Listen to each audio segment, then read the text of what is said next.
আজকে আমার আর আমার হাজব্যান্ডের কাছে একটা স্পেশাল দিন, কারণ আজকে আমাদের বিয়ের 5 মাস পূর্ণ হয়েছে।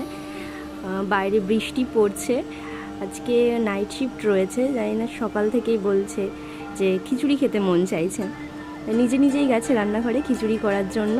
এই সব কেটে কুটে দিয়েছি, নিজেই সুন্দর করে ভেজে যাচ্ছে। আলু, সয়াবিন, গাজর সুন্দর করে ভাজছে। কোনোদিনও তো খিচুড়ি করেনি, জানি না কেমন বানাবে, চেষ্টা করছে নিজের মতো করে।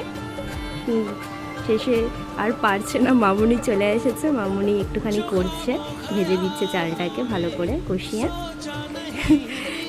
আবার চলে এসছে নিজে এসে খিচুড়িটাকে দেখছে হাতা দিয়ে নেড়ে নেড়ে।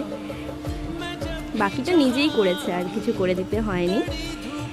সুন্দর করেছে। বৃষ্টির দিনে খিচুড়ির থেকে ভালো আর কিছু মনে হয় না আছে।